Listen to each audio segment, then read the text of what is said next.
Some things open some doors, some things close some doors. What's your favorite, if you have one, 90s album of Alice in Chains? Oh, oh, I'm gonna go with Dirt on that one. Should have picked my solo. Yeah, I was gonna record. say there was your Ficus McKinney. Yeah, that Ficus McKinney experience. Real limited edition. Yeah, Ficus McKinney experience was like, but you know, I figure they won't know that. You know, like, especially here in this country, they wouldn't. It didn't quite get over here the way it did in the States. So, you know, How rare is it? It's there's God, two copies. It was two? I have one. My mom has the other one. Okay. Yeah. Well, then I copied it from my friend. Though, Yeah, so that's yeah. three. I'll let you borrow it. So other than the Ficus McKinney experience, I'm gonna go with Dirt. And then my next question will be, why? Just because I think that's where everything came together for him. I mean, you can hear it in the record. It's a statement from beginning to end by you know, a bunch of dudes for whom the stars seem to be aligning. You know, as far as clarity of vision and just they'd found their sound and this was just kind of the penultimate statement. You know, and they were telling the truth about their lives, as any good band should, in my opinion. And what do you have one song that sums it up, everything that you said on that album maybe, or is it just the whole? It's tough to get it down to one song, but I mean some of my favorites on that record would be "Rain When I Die," and I like the song "Dirt" as well.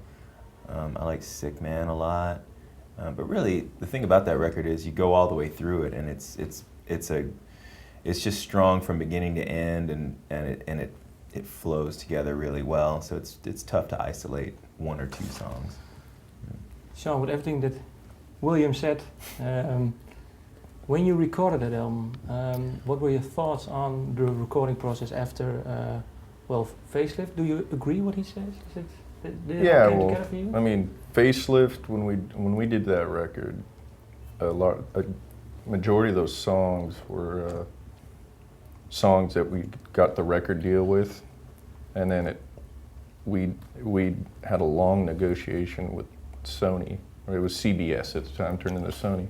So it took about 8 months, and so by the time that record was done, we'd kept writing while we were negotiating that deal, and so they wanted certain songs that they signed us for, and I think Facelift, you can hear like the growth, you know, it goes from like a song like The Real Thing all the way to Love, Hate, Love on one record, which was kind of where we were at by the time that record was coming out. And then Dirt was, you know, a kind of the continuation of that, you know, where we'd kind of locked into we were all on the same page, good or bad, you know, lifestyle-wise. So that's what that record's kind of about. But stuff worked then. Did you really find your sound then? Can you I think we found. I think we had found the sound on Facelift, but we hadn't refined it as much, and that just came with, by the time, like I said, when we were on the Facelift tour, we were playing half, like live, we were playing half Dirt, which wasn't even out yet, you know, just because we were songs we were writing and stuff. So I think there were several points in the band where we'd found a sound. Like at first we weren't taking it that serious, and there were certain moments where songs where we started like hitting on things that spoke to us more. And then Dirt, it definitely came together. I mean, whatever we were doing and all the things we were doing were working at that point.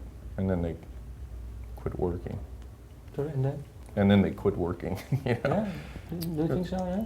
Yeah, well, they didn't quit working, but they'd start working against you, you know. Some things open some doors, some things close some doors.